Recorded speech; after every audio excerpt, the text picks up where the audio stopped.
Actually, I read on one of your Instagram posts, you described adoption as joy on the one hand and pain and grief and loss on the other hand. Yeah. Um, how do you balance these? And tell me more about that. Yeah, yeah, so that's a really great question. Balancing them again, it all stems back to, for me, that self-validation of what I feel whenever I feel is valid and it's allowed. Like, you don't have to feel bad or, push it aside. And, that's how I really choose to look at it, is when it comes to like balancing things out. The joy is because, every adoption story is different. With mine, the joy side to it is I get to be a part of this beautiful family, and I bring my own strengths and my own talents, my own gifts, and etc. Whereas maybe some pains is, with being a birth mom in an open adoption, those pains would be I don't get to see my child every day. I don't get to raise him every day and things like that. I may miss some of those little milestones that he may have in his first year, meaning I may not be there for all of them in person. Maybe I could, get a video or a text message from his mom and dad that, hey, he had his first step or something like that. But when he, heaven forbid, but, if he got hurt, he would probably run to his mom and dad and not run to his birth mom, because those are the people that raised him, and he knows them much more than he would know me at this time. So like those little things is where the pain and the loss comes in. But the joy always overrides the pain for me.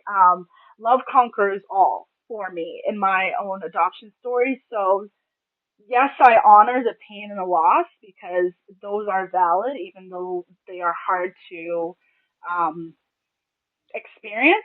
But I honor those because it's part of the journey just as much as I honor the joy and the beauty because it's part of the journey. So being able to honor and hold space for all things in adoption is my approach. Welcome to the Adoption Roadmap Podcast, your go-to guide through the beautiful, complex, and transformative journey of adoption. I'm Rebecca Greenspan, a single mom through adoption consultant for over a decade, author of the Adoption Roadmap book, and your trusted guide. In each episode, we dive into real experiences, expert insights, and the raw, honest truths that you will need to navigate your journey. Whether you're just beginning, in the thick of it, or well past placement, you'll find support and community here to help you navigate this unique path with confidence and love. Adoption isn't all rainbows and butterflies. It is life-changing and worth every bit of effort. Let's learn, grow, and journey together on the Adoption Roadmap Podcast. Welcome to the Adoption Roadmap Podcast. I'm your host, Rebecca Greenspan, and I'm thrilled you've joined us today. Whether you're a hopeful parent just beginning your adoption journey or an adoptive parent looking for insights to better connect with your child, you're in the right place. This podcast is your guide to navigating the adoption world with compassion, understanding, and the wisdom of those who've lived it. On today's episode, we have the privilege of speaking with Helena Angela, an amazing musician who's also a Canadian-Haitian adoptee and birth mother, bringing a truly unique perspective to the adoption triad. Adopted as an infant through a closed adoption, Helena grew up navigating questions about her identity, her roots, and her place in the world. But her story doesn't end there. She's also a birth mother who made the brave and selfless decision to place her own son for adoption. Helena's experiences have given her a profound understanding of both sides of the adoption process. She'll share her personal journey and the lessons she's learned about love, bravery, and resilience. Together, we'll explore the deep questions many adoptees face, what it's like to embrace one's adoption story, and how open and closed adoptions differ in their impact. This episode is sure to uncover invaluable golden nuggets. Let's dive into this heartfelt and enlightening conversation. Welcome to the Adoption Roadmap podcast, Helena. Let's dive right in by having you share or give us an overview of your adoption story. If you could just give us a high-level overview, what you know about the circumstances around your adoption, how old you were, your family makeup. Give us anything you want to give us. Awesome. Well, to start off, thank you for having me on your podcast. It's an honor, and I'm Yes. so excited to share my story and give another perspective in the adoption space and community. So, to start off, I was placed in a closed adoption as an infant. As mentioned, I was born and from Haiti, and through my international adoption, I was placed with a family in Canada. And from the ages of almost one, so about 10 months old, I began my new journey and new life with my adoptive family that I love so much. They're amazing. And I have two older siblings in my adoptive family and my wonderful two parents. And that's just the beginning. Growing up as an adoptee, I lived in small town communities, so it was really challenging to connect with other adoptees, even other transracial adoptees. Mm, As growing up in small town communities, there wasn't really a lot of that. mm, So until I got a little bit older, was whether it was through my sports or different places that I was able to be in, other communities, I was able to maybe not exactly meet other adoptees, but other people of color as growing up as a transracial adoptee. Basically, for those that do not know, you are placed in another race of family. And with my own personal story, I wasn't really exposed to other um, people with similar ethnic backgrounds as to mine and what have you. So as I got older and started to learn more about my story and just who I am and having the Haitian heritage and background, I was able to, spread my wings a little bit and get to know a little bit more of my culture and meet other eventually adoptees and so on and so forth. Yeah. yeah.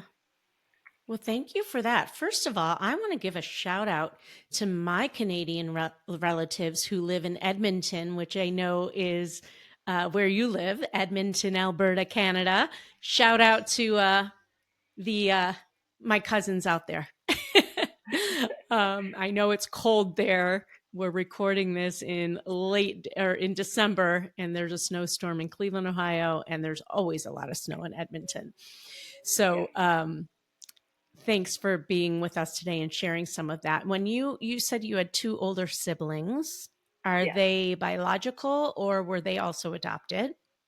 So my two older siblings were not adopted, so I'm the I mean, only were they adoptee. biological to your parents? Yeah. Yes. Okay. Yes. Yes. Okay. And when did your parents start talking to you about your story? Did you always know you were adopted? I mean, obviously you look different. You have a different skin color. Yes. But do you remember just always knowing you were adopted, or do you remember a time when they actually told you? I feel I always just knew and always remembered. My adoption was nothing that was hidden from me. So as long Mhm. as I can remember, with obviously the appearances of that that we look different from the outside, but I always knew from the earliest I can remember that adoption was part of my story. Okay.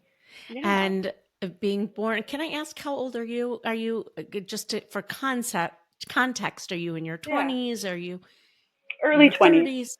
Early 20s. Okay. I didn't Yeah. think 30s, but early 20s. So, um, when you were adopted, was it around any sort of war or any disaster or anything like that? Or because I know that was a thing too in Yeah. Haiti. From my knowledge, I wasn't too sure even growing up if there was any particular crises or what have you that was taking place in Haiti. Okay. But Haiti is known to be one of the poorest countries, so Mm, there's a lot of things that come with that: poverty, the government system. There's some corruption there, so there's a lot of hardships that I believe were already happening during my placement. And I believe my adoptive parents told me through their adoption process, because 9/11 happened shortly, I think it was mm, before or shortly after, somewhere when my adoption placement was going on. So they were very grateful that they were able to have yeah. me before the whole world changed its, security and all those things that come with that. So I'm grateful for, just the timing of my story that I was able to come into my family's life when I did. Awesome. Did they know much about your backstory or? Given that it was a closed adoption, there was very Mm, limited information that was shared with them. And what they knew, they shared with me. Again, my story from what they knew wasn't hidden or ashamed of or anything yeah. like that. So it is challenging when you have very limited resources to Yeah, I can work imagine. with, but I've come to acceptance in my own healing and story that I know what I know, and I'm grateful for what adoption has done for my family and for myself, despite the limitations of knowledge that I have Mm. towards my Yeah, thank you family. for sharing that. And one of the reasons I asked you your age too is because you're probably the earliest age group. Like when you're in your 20s, it's still um, it wasn't that long ago, and you're at a Yeah, point in your life where you can share your story having lived um, through the years in your parents' home, right? And having experienced all the things that you go through under your parents' roof, and now you're probably, I don't know if you're still living at home or not, but exploring now life as an adult. And yeah, so your sharing your story is so important for hopeful adoptive parents to hear and learn from too, so that we can be the best parents that we can for our children. What are yeah. some of the earliest questions or emotions that you remember grappling with regarding your identity and your adoption story? I really, and I still do to this day, but as a kid, I really struggled with not knowing much about my biological family, more Hmm. specifically my birth parents, because that's who you come from. You come from your parents, right? Hmm. And there's so many questions, like simple questions of who do I look like more? Where do I get some of my mannerisms from, genetically?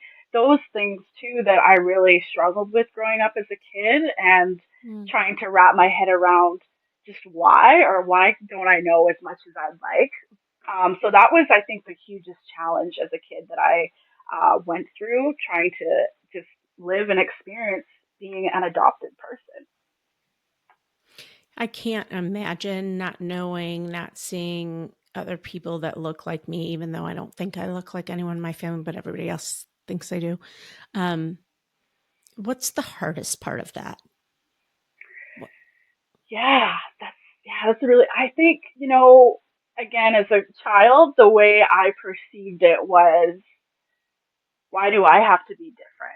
Mm, Why do I have to look different? Because, my family looks like this, and then here I am, like, kind of more of like the why me, I really mm, struggled with. But, mhm, and I think a lot of that rooted from, living in small town communities, not really knowing a lot of people with similar backgrounds as me, and going through that, in school with kids that looked different than you. And then I was bullied as a kid. And I think all of that rooted from, well, like, why don't I just look up to my family no matter if I'm adopted or not? So that was a real struggle for me growing up. And yeah. then just over time, when I started to accept more of my story and take my healing in a more intimate and serious level, I was like, well, this is who I am and I love it and it's beautiful. So, yeah. When you were struggling with that, and I'm so glad you're coming into a space where, at this moment in your life, at this time, in this space, that you are more accepting and celebrating of who you are. Um, did you share those struggles with your parents, and how did they respond to it? Great question. I do recall having moments where I shared with my family that, hey, I'm struggling. Like I'm going through stuff at school because, I look different than my other classmates or my Mm-hmm. family looks different. And I do remember having some of those conversations. And I mean, with their unconditional love and just them reassuring me that this is who you are and you get to be a part of our family and that is a gift. And just that reassurance and love with how they dealt with me coming to them about those struggles is how they chose to react to that, and obviously making sure that I know that I am loved and I know that I bring value and meaning. So, yeah. Did you accept that? For a long time, I did not. I really struggled with that because Yeah. it was kind of like internally you believe it, but at the surface Hmm. you're like, well, right? So I did, it took a while to actually like truly, authentically, internally like believe that. Yeah. Do you think Yeah. that they could have handled that any differently, or told you, said any words that would have made any difference to you at that time? Or do you think it's just something that you needed to work through for yourself, I believe or a it was little of more of, both? yeah, I believe it was more of a me thing just to Hmm. really like work on it. And yeah, that's how I would have seen it in that way. Because it's so hard as a parent to know how, first of all, you don't know. We all expect it, especially if we have adopted transracially, but even if not, right? Hopefully you're open with your children about where they come from and how they have come to your family. And we all know that at some point, and if you don't know this, you should. At some point, your child is going to struggle with identity in some way, in some manner, or maybe ask the question, why me? And if we don't all know that, we should all know that. So here's your your little education. Um, and yet you can only think so much of, okay, what will I say when this happens? It always hits you in the gut from the parent side. Um, okay, here it is. What do I do in this moment? How do I, because we just want to hug you and not let you go and keep you in our little egg forever, but that's not reality, and we can't protect you and we can't do all those things. So thanks for sharing that. It's not really a matter of saying the right thing or not. I mean, there's probably things you shouldn't say, but it's more a matter of, I'm guessing, supporting your child through whatever they need to grow through to get to a place where, um, like you can start embracing your story. And it takes Absolutely. time. Absolutely. Um, what were, as a transracial adoption, Hmm. an international adoptee from Haiti, how have you connected or struggled to connect with your heritage and roots and your racial identity? What has your family done to help your family unit do that? Tell me about that. Yeah, absolutely. So I'm still figuring that out. I'm still struggling in my own ways, but now being an adult and again, you're starting to really grow into the person that you are meant to be. And for me personally, I've, taken interest in learning some of the music, learning some of Mm. the native language, which is Creole. I feel like I'm saying it wrong every time. But just like researching a little bit maybe about the history and um, little things like that, even though it may not be the way it would have been if I was raised by, a Haitian um, household, but it still means a lot to me because I didn't really take that much interest in learning to what I'm learning Mm. now as an adult with it. Like, I still wanted to as a child, but it just didn't really cross my mind too much. And then as I got older, I'm like, hey, I should, just see what's out there, see what it's about. And I love music, I love art. And so I thought, why don't I start with those parts of the culture, the history, because it's something I already love. It's just getting to learn more about my heritage. So that's the approach that I've taken that. And my family, they're really like, what you do with that, we want to support you. So really, there's no limits, there's no boundaries with that. It's like we want to be along with you in this journey, but we want to let you explore who you are and not so of like you have to do things this and this way. It's more of just their support that has been amazing. I love that approach of just taking what you already love and incorporating learning about where you come from. Um, Thank you. were there certain things growing up that your family did to celebrate the Haitian um, part of your family?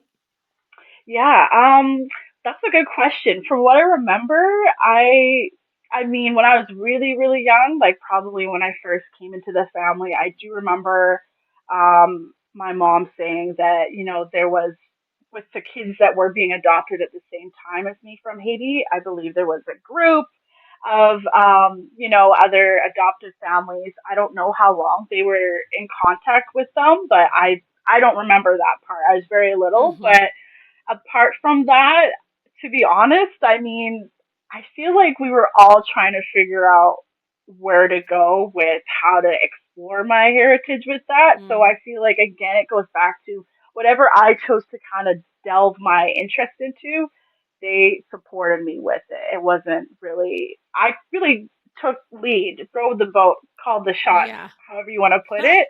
Um, so that's how I would say with my family. I mean, yeah, yeah, it was such a long time ago, as a kid, even though you say it's not that long ago, but it's long enough, to try and remember every single detail of what um that looked like. That's how I would summarize it. You hear that, adoptive parents? Let your child call the shots and take the lead and support and follow along. That's a good lesson. And but truthfully, sometimes and Yeah, with any parent, right? Like take your child's lead and be there to support them, whoever and yeah, whatever they want yeah. to explore. What a great lesson for any parent. What's your relationship like with your siblings and how did the three of you navigate the transracial thing? Yeah, I still remember when I was a kid, my mom was saying like one of my siblings, they just adored me right off the get go when I entered the family. The other sibling, took some time to like adjust, but at the end of the day, much love, much respect, and I'm the baby in the family, so they're Yeah. always looking Yeah. out and making sure I'm good. So again, it's just that consistent, unconditional love, and they just want what's best for me and want me to thrive and be happy in this life and getting to explore my heritage, getting just to grow in my adoption journey. Again, they just want to be there the best way that they know how and that they can as I do life. Yeah. And Yeah. so, would you consider yourselves close still? Yeah, I'd say I'm a little bit closer to my eldest sibling. Just I guess that's the Mm-hmm. nature of our relationship, but I love Mm-hmm. them both. They're great. They're amazing. So Awesome. That's awesome. Um, I'm curious from what you've learned about the Haitian heritage, um, what what really has resonated with you, like what you're loving. Is there certain food or certain music or certain art or certain the yeah, people? absolutely. I'm really loving the music element of it because I love music. Yeah. It's always been a part of my life. So that's been the highlight, and even getting to learn a little bit about the language. I don't speak it, but just like getting to hear or listen to words and research, like, so those two have been my favorite so far. Yeah. Yeah, I'd say for us, because I'm white, I'm a single mama. I adopted my son who's Mexican, and food and music. Those are the two things that really are a staple throughout our lives. But on the radio and on our Spotify, it's mostly all Spanish music, Hispanic music. Awesome. Latino music is amazing, Yes. as is African music, as is Korea. Like, music is just such a beautiful way to connect with culture, no matter what culture it is, Yes. right?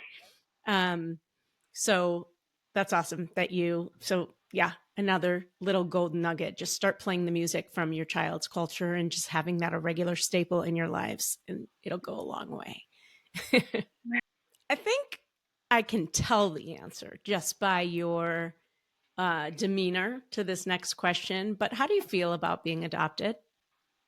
Great question. Now, now I can say I feel amazing. I don't even know if amazing is the right word, but because I've taken the challenges, the good, the bad, everything in between from as a kid till now, and I see how much impact, positive impact it's placed on my life, the people around me.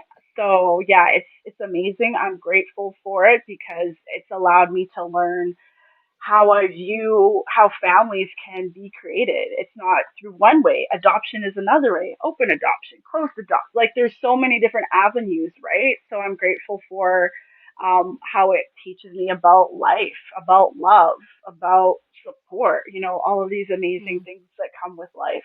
So I'd say it's amazing from where I started to where I am now with my journey, and hopefully the amazing things that I'll get to do as I continue my journey.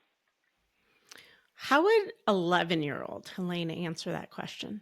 Oh, that's a great question. Oh my goodness, 11-year-old Helena. I feel like she would maybe not be as upbeat as me to answering that question because I was not viewing my adoption the way that I do now. I think I was still harboring a lot of like in depth, like I don't even know, just confusion or a lot of sadness. Not saying that I don't anymore. It's just in a more controlled way, in a more mature way as I've Sure. matured and grown. But yeah, I think I'd be a little bit more like, it's all right. That's I feel like how I would answer that as 11-year-old me. Yeah. Yeah. Can you can you tell me anything more about that? What were you what were those feelings of Mm. it's okay. Yeah, I would say I think a lot of my frustration and hurt that I harbored a lot as a kid came from I don't have the answers that I really would like to have. And Mm. because of the limited knowledge and access that was given to me, that I think what caused my frustration. And I didn't really know how to channel those emotions in a way that wouldn't be so defeating, I think, to myself. So that's how I'd say that. So did that manifest for you in depression, or did it like in inward depression, or did it manifest more outward with, I don't know, bad choices, or getting in arguments, or how did it manifest mostly? I feel like it manifested more internally for me. I Hmm. feel that's where it like festered, and because I'm the type of person that like now that I'm older and I've learned how to properly self-regulate my emotions, whether they're good or bad ones. But it's just I'm always making sure other people are good, and I don't want to be put the downer on people's mood. So Mm. I think that came to me as a child where, okay, maybe I'm really feeling, sad or bummed out on this stage through my adoption, but I don't want to put it on other people. So I'm just going to like fester and keep it inside. So yeah, that's not a healthy way to self-regulate. I'm aware, but I know now that there's healthier ways and we should not fester those feelings because they're more debilitating than positive. So, Has therapy played a role in your life at all? oh yeah, absolutely. I'm a huge advocate for therapy. So definitely, if that's something that you feel can give you another perspective from a professional level and it really is just a very vulnerable, in-depth self-reflection of like where you are in your life, where you want to go, what you've been through. But I'd recommend it for anybody, no matter if you're an adopted person or whoever you are. Totally recommend it. It's helped me so much. And now having adoption counseling with my adoption journeys, highly recommend. Amen. Yes. Um, so all right, so 11-year-old Helena would say maybe not so much. 20-something-year-old Helena would say it's amazing. So what were some of the key turning points for you that helped you navigate or embrace your adoption story? Yeah, great question. I believe that some of the key turning points were basically giving myself more time and to actually feel what I feel and tell myself, Mm, you're allowed to feel this. A, our emotions are valid. We're human beings. We're going to feel so many yes. emotions. And B, because of being an adoptee, there's so many different complex emotions and avenues that you will experience. And you shouldn't feel bad about feeling sad one day or whatever the emotion is. So I think it really started with accepting how I feel and telling myself it is not bad to feel what I feel. As long as I channel it in ways that are positive and it's not hurting anybody, we're good, right? So that's just, I think, taking that time for myself and to just Yeah. accept where I'm at with my story more. That's the best way I can describe that. How did you learn that it was okay to have the feelings that you were feeling? Like, did somebody teach you that? Did you see a movie that you're like, oh my God, like, what was that trigger for uh, you that helped you say, it's okay that I'm really pissed off right now or whatever?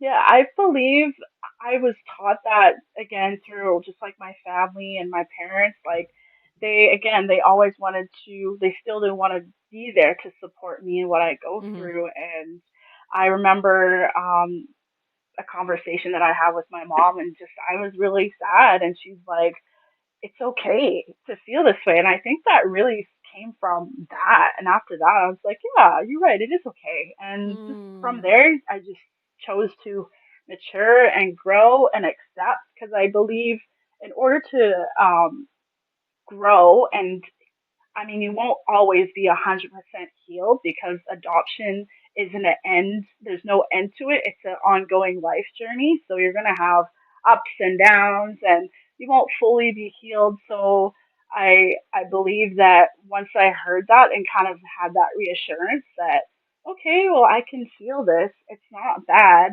Tomo- Tomorrow may be fine. The next day may be bad, but that's okay because this is ongoing and it's just part of my life and there's nothing that I should feel like I have to harbor and that I have to hide because it all matters. It's all meaningful and yeah, that's just yeah. from there, that's just how it impacted me. You were given permission by the person who loves you the most. So you trusted Yes, that permission. yes. Mm, mm.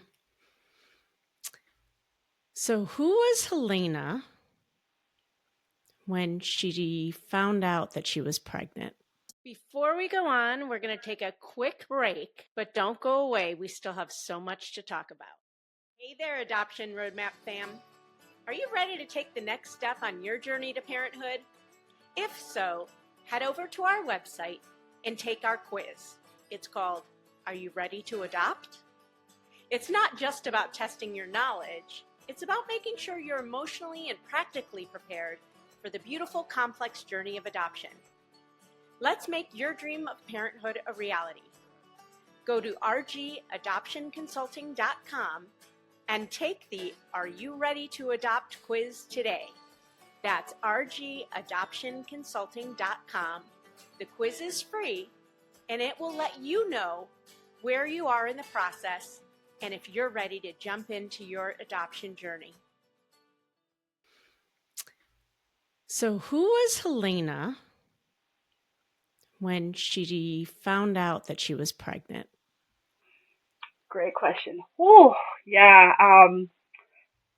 First of all, I can't believe it's been a year ago, I was still pregnant. So I'm coming to this point Oof. in my journey where, So raw. whoa, like, still processing. But a year ago, when I found out, was very, I was shocked for one. I was scared, nervous, and I honestly didn't know what the next step would look like. I remember clearly that I said to myself, I will figure this out, meaning I won't tell anybody. I will just figure out something because I was preparing myself emotionally, mentally for like the worst thing possible. Which is something that I also am working on. Not to always, mentally go there or emotionally go there, but yeah, that's where I was when I first found out. So, um, very scary time. I was very scared, and I think I was then and there knowing that okay, I'm pregnant, I'm growing this life inside of me. I think my emotions also immediately went to this baby. What's the best for this baby? So very, yeah, it was a lot of emotions that came to surface as soon as I found out. Were you living at home at the time? Yes. Did you tell your mama? Yeah, eventually I Eventually, so after you eventually figured out it was okay to yeah, actually have the feelings and get it out yep. of you? Yeah, Okay. yeah. I remember when I found out, the first person that I told was a best friend at the time. Mhm. And I was like, yeah, like, I don't know what to do, da da da, because like, I was so scared out of my boots. And then she said, I will support you in what you choose, but I think it's best that you tell your family. And I was like, well, my emotions were everywhere. I was so scared. And now when I look back, I'm like, I didn't need to be scared at all because my Mm. family constantly reassures their unconditional love and support for me. So I don't know why I thought of the worst thing possible, but eventually a couple days later, I thought on it some more and then I'm like, okay, well, I guess that's what I'm going to have to do. So then I eventually first told one of my siblings first, and then I eventually spoke to my parents about it. But yeah, it was scary because I just didn't know what life was going to look like. Um, so lots was going on.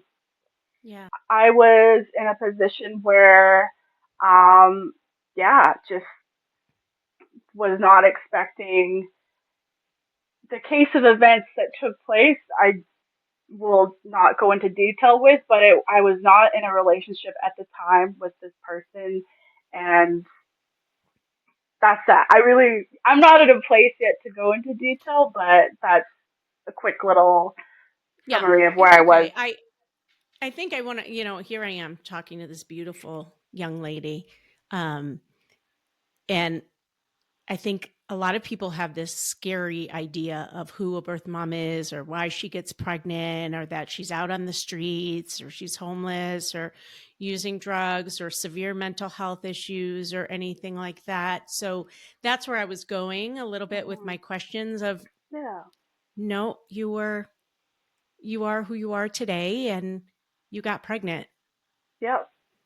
Yep. And that's where I wanted, that's the picture I was just trying to paint a little Of bit. course. It can be that other thing, that other scenario that I Right. described. Um, and it also might not be. And even people get so scared about who a birth mom is, right? Right. How can I possibly think about opening my life to this person that they have conjured up in their brain? Yep. And that's where I was going. Did Yeah. you know right away that you wanted to make an adoption plan? I know it wasn't right away because you said, "What am I going to do?"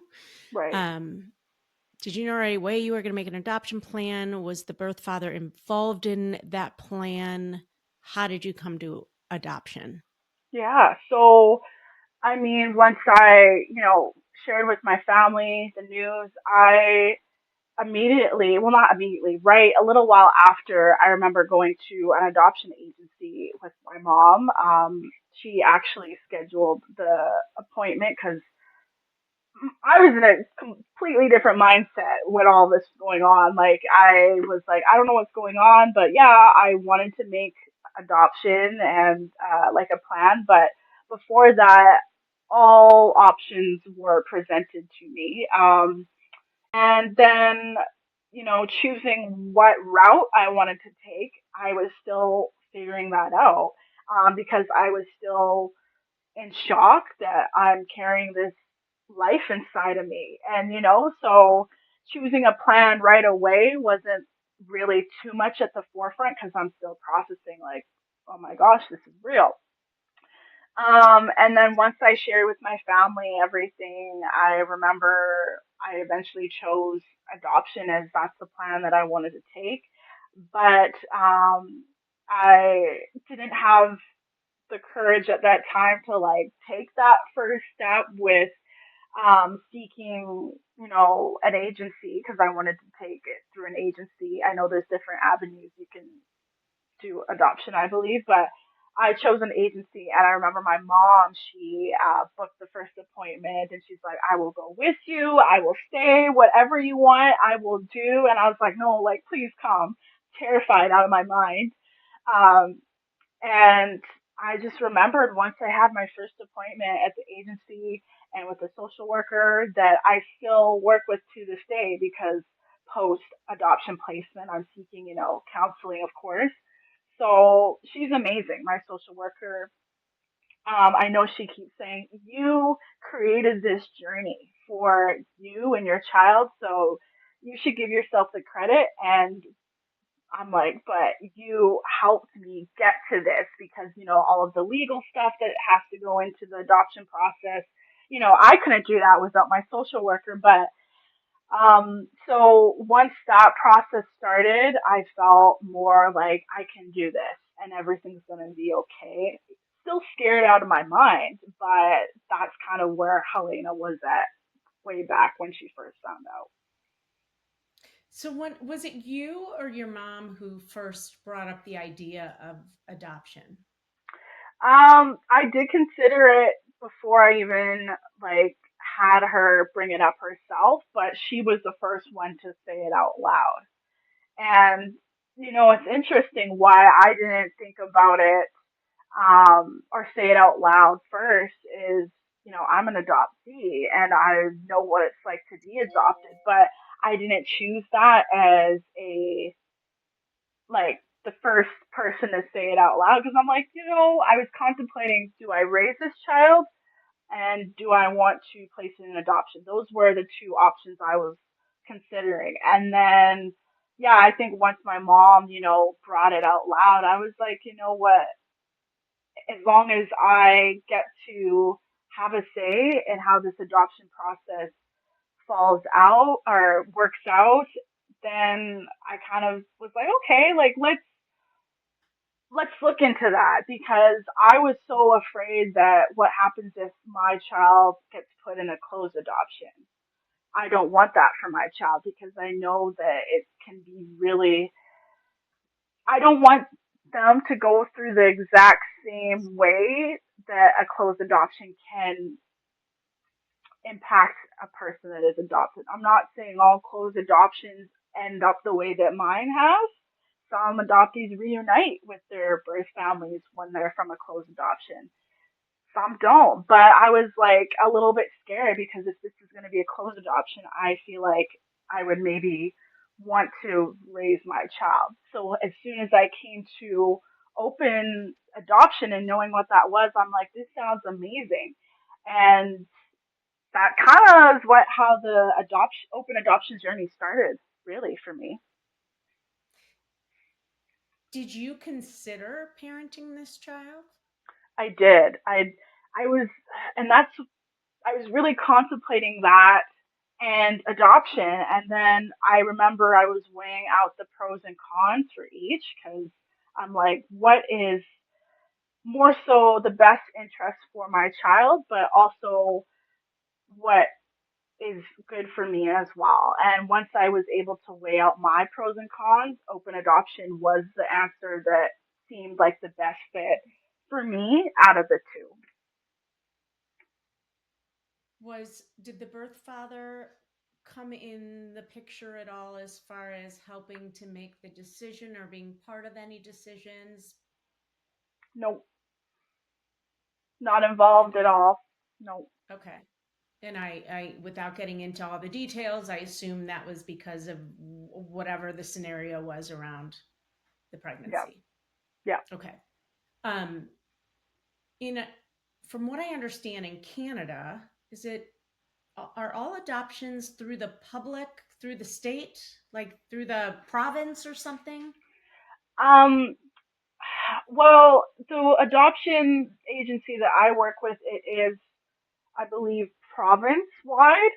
It depends, I think, where you're at, and what the laws and regulations are. But for me, what I know that the one that I'm with is province wide. Yeah, So, I think but it's more like there's not private adoption like in the States. It goes through a whole different system from the little I understand. Okay, so your mom kind of chose the agency. Was it no, it was a different agency because you were international. Um, yeah. did your mom choose the agency or just make the appointment and you chose where to go? Or I think Um, there's only one choice, right? yeah. Can't you? So with she basically was researching just what agencies were around us at the time, and the one that she picked, um, it was, they were doing open adoption, and I think she, thought, hey, maybe that's the type of adoption that might help with my decision making of what kind of adoption I wanted to do. And yeah, after like the first appointment, mind you, walking into the adoption agency, I didn't know what to expect. Like, I didn't know who I was going to speak to. I didn't know what their process, like, it was all unknown to me. So I was more in the state of, I just need somebody to talk to versus what kind of adoption it was. Until Got after my first appointment, I was like, I think I know what I'm going to do, which is open adoption. So it took me a little bit of time to like wrap my head around what adoption journey I wanted to take, but it opened it. up my eyes a lot. And yeah, And did they go through your options with you there as far as adoption, parenting, abortion, whatever, all three of those options, or no? You had already come saying, this yeah, is what I do. I've already thought about. yeah, absolutely. I basically came in there after the first appointment. I was pretty much confident that this is what I want to take. But yes, they explain, what they do with the agency, the open adoption process, um, how we have support groups for our birth parents, our adoptive parents, our parents in waiting, counseling, all of those things. And that's what made me fall in love with, not just the agency, but the choice, because it's not like, okay, we'll help you with your journey. Once the placement happens, goodbye, good luck. It's not like that. It's lifetime access and support, which I'm very grateful that they have, because I don't know what my healing journey would have looked like without still having that after post placement support. Well, it's amazing that you have chosen to receive what has been offered because I know not everybody does. And I think the people that don't probably struggle more, even though it's really vulnerable and hard to accept Yeah. and take that. Were you given options or were you asked what you wanted in a family? Oh yeah. I still remember to this day. I still have all the paperwork in my little binder with all my son stuff. Like, it's a whole thing. I got it because I want to show him one day how it came to be, the process. But I have this. I remember there was this paper where it said, what age would you like the parents to be? what, level of education would you have liked them to have, just stuff like that. And which I didn't know. Again, I didn't know that that was part of the process. You get to like really pick, but you do. And I'm like, this is amazing. So I was so grateful that I was able to have like a really in-depth say of who the parents of my child were going to be. And in Canada, do you see like profiles of families, like books, Yeah. So pictures, and all of that?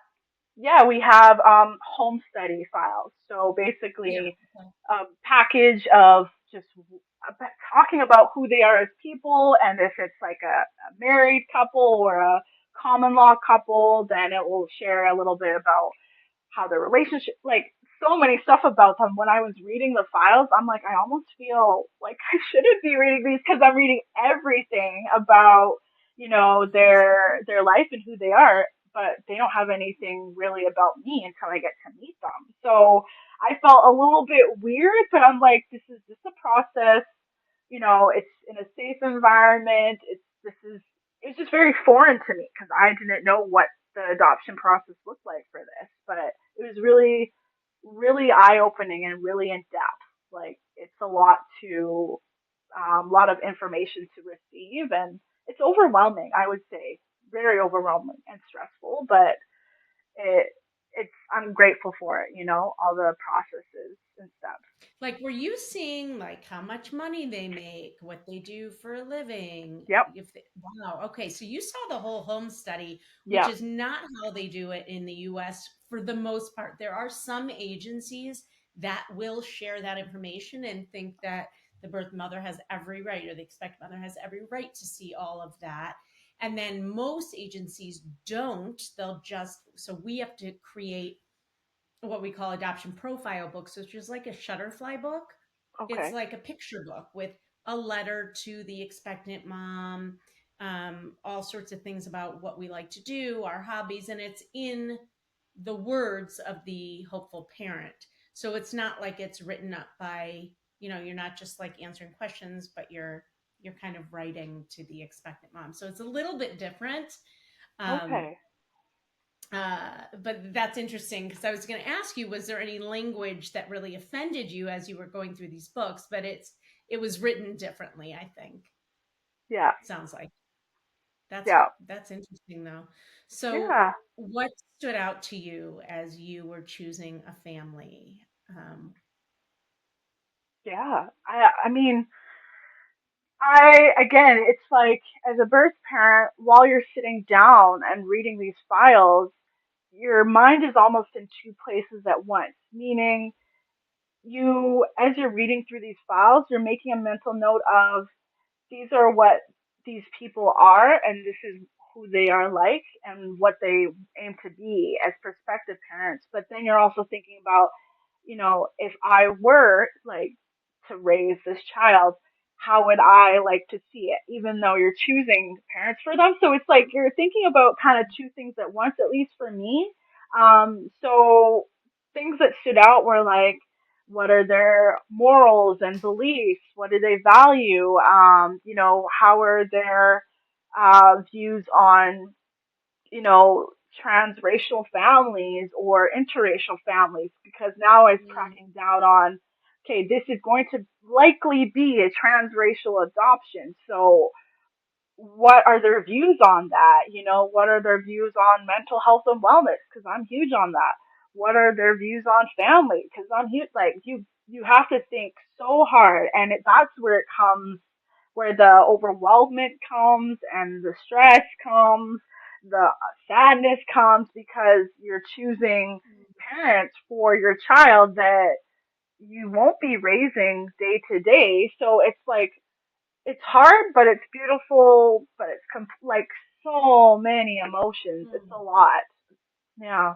I read on one of your Instagram posts, you described adoption as joy on the one hand and pain and grief and loss on the other hand. Yeah. Um, how do you balance these? And tell me more about that. Yeah. So That's a really great question. Balancing them again, it all stems back to for me that self validation of what I feel whenever I feel is valid and it's allowed. Like you don't have to feel bad or push it aside. And that's how I really choose to look at it is when it comes to like balancing things out. The joy is because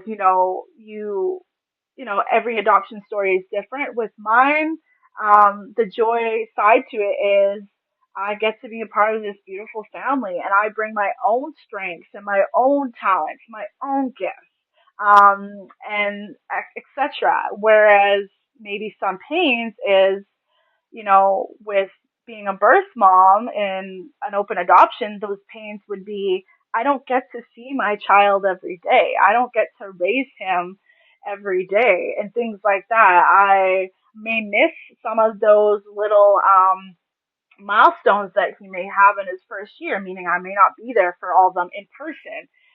Maybe I could, get a video or a text message from his mom and dad that, hey, he had his first step or something like that. But when he, heaven forbid, but, if he got hurt, he would probably run to his mom and dad and not run to his birth mom because those are the people that raised him and he knows them much more than he would know me at this time. So like those little things is where the pain and the loss comes in. But the joy always overrides the pain for me. Love conquers all for me in my own adoption story. So yes, I honor the pain and the loss because those are valid, even though they are hard to um, experience, but I honor those because it's part of the journey just as much as I honor the joy and the beauty because it's part of the journey. So being able to honor and hold space for all things in adoption is my approach. Did you ever feel judgment? Yeah. Oh yeah. Oh yeah. And judgment more so towards the outside world, meaning people that may not be connected or associated to adoption directly. There's so much stigma and judgment. Like you mentioned, a lot of people have these misconceptions about what birth parents should be or what they look like. Same thing with adoptive parents. Some people have, well, adoptive parents should be this, or I didn't know adoptive parents. Like, just so much of that. So yeah, I definitely when I'm, you know, you know, outside of the adoption space, I do have my little shield up sometimes, depending what we're talking about, where I'm like, you could judge me, but I always have to remind myself that my story matters and I know my story. I got to create this story. And as long as I remind myself that everything else, every, negative judgment or comment, I try to not let that get to me. Right. So yeah. You're a year out. Any regrets? Um, no. I wishes, yes. I still like, that coping with this is a lifelong loss with the loss of being able to parent my child, but regret, no, because I'm seeing my son and he's thriving, he's happy, he's healthy, his parents are amazing. I'm grateful that I got to pick them. And with all that, I don't feel any regret with the choice that I made. I tell a lot of my families that with openness, birth moms, because a lot of people are scared that it means co parenting. And I assure them that it's not co parenting, or else she would have parented. She wants to see that she made the right decision in you. And the way she can do that is by seeing her child thrive and be happy and do all these wonderful things that you're going to provide for them, hopefully. Yeah. And that's exactly what you're just saying. Yes. So you come, you're a product of a closed adoption. You have an open adoption with your son. Yeah. What, how has each shaped you? What do you think are some of the differences between the two, other than the obvious. But Hmm. I'm imagining there may be some good things with closed adoption. I don't know. Um, what are your thoughts on the two and how they've Yeah, shaped you? yeah. Closed adoption. I'm grateful for my adoption being closed because it's inspired me and it's motivated me to get to learn something about my heritage that I Mm, wasn't aware of or knew about. So it kind of forced me to grow into something else. I'm trying not to see it in the light of, well, my adoption was closed and I may not get to know this, so it sucks. I'm trying not to think about it in that way because that's how I used to think about it as a kid. So I'm trying to take that and turn it into something good. If it wasn't for my adoption being closed and say if it was open, I I think my drive to try and push myself to learn more about my heritage would be different because if I have an open adoption and if I had a relationship with my family, then you're getting that from them initially versus trying to get out of, hmm like, you have to get out of your shell, get out of your way I can see to that. get to know it. Hmm Yeah. So I try to see it like that. So it shaped me in that way to just explore and step out, and I'm grateful for it. With my open adoption, that one, it's a lot newer for me, right? Because we're just a year in, or not quite a year in since I placed him, but so Yeah. I'm still making room for how that's looking like for my life. But I'd say open adoption has impacted me already because I get to see the choice that I chose, and I got to create a family, and I get to see how happy they all are. Like, he got his 6 months baby photos a couple months ago because he's almost 9 months. It's crazy, but I just see in the photos how happy they all are, and seeing that warms my heart so much, and that reminds me every day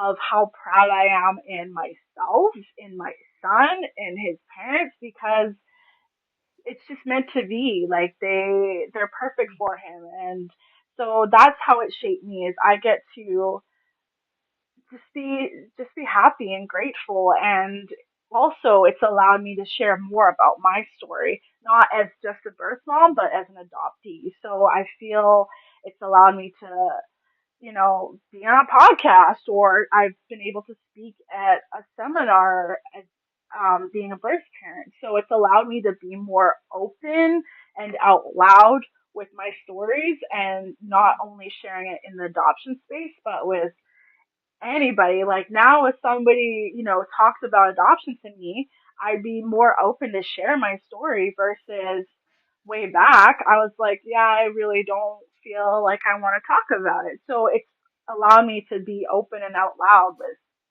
everybody, and I love it. That's so beautiful. And if you're not watching the video of this, I recommend it because, Helena, that was the most lit up you've been in this whole conversation, was talking about the beauty of open adoption. And that's how I feel about it as well from a parental side, is just how beautiful it is. We are Jewish, and my son just had his bar mitzvah, and his whole father's side and siblings were at his bar mitzvah, flew in, took part in the Oh, ceremony, took part in the thing, and there was such joy from all sides, and it was so oh, beautiful. And I just saw all that being illuminated from you as you were talking about your son. So thank you for sharing that. you're Um, welcome. Myths and stigmas about adoption. Hmm. So there are a lot of them. Yep. What are some myths or stigmas that you're passionate about breaking down? And I think you're alluding to a lot of that just through your actions. You're doing it, but consciously and intentionally, what barriers are you trying to break down? Yeah, I one of them is the stereotype of birth moms. Like we Mm, kind of discussed before, people think that birth moms have a certain lifestyle, look a certain aesthetic. Um, no, like we're all different, and we all come from different walks of life. There's no this is how a birth mom looks like, or her life. And so I think as long as I can be another voice for birth parents, not just birth moms, but birth parents, Mm-hmm. and break that myth, because it's just like anything else in life. We all come from different walks and journeys, and we all, look different. We don't look the same at all. So why are we putting this label on this group of people? Like, it's so trying to break that myth as I share and be open. And then from an adoptee side is getting the, oh, you should be grateful that you've been adopted, or your adopted parents are your heroes. We shouldn't be saying stuff like that, because you don't know what somebody has went through, what they're going through. So putting again these labels on us and having um, this idea, this thought, it's more damaging than doing good. So again, not trying to feed into that stereotype, and just come as you are and be authentic. And yeah, so those are just some. Yeah. And another thing I've really gotten from you in this story, and I'm sure it wasn't easy and what was all the time, but you are really convicted in this is me, these are my decisions, this is my story. It's okay if it's not yours. Hmm. And I think that's really important for the entire adoption community to listen to and then to hear. Um, because I think oftentimes there are people that get caught up in speaking for an entire people, right? In any space in the world, but I see it a lot in adoption, and Hmm. that just cannot be, because every person is an individual with their individual thoughts, feelings, and stories, right? Yes. So this is one testimony, and it's Helena's testimony today. Yes. Um, and we honor that. Before we wrap up, I want to kind of wrap up with some advice Yes. that you can think of for adoptees, for birth parents, for adoptive parents, either on their journeys, after their journeys. Let's go through each. Let's start with adoptees. Yes. So, adoptees who might be searching for their sense of belonging or clarity of their identity, what advice would you give them? I'd say community. Um, Community is huge. I'm huge on that. So whether it's through, if you were working with the agency, or even just people that you trust and that you can confide in, is huge.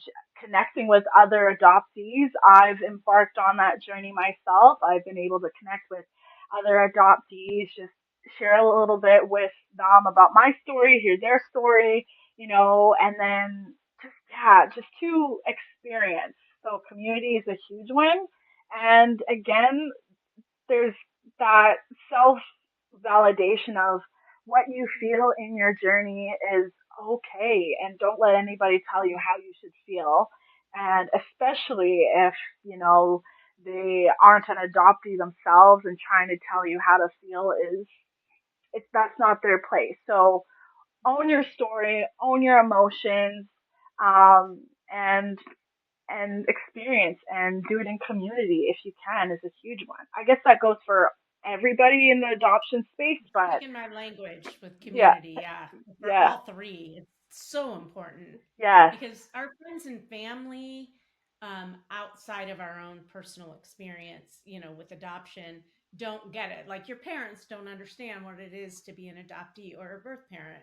Your, you yep, know, your child doesn't understand what it is to be a all the yeah, different parts.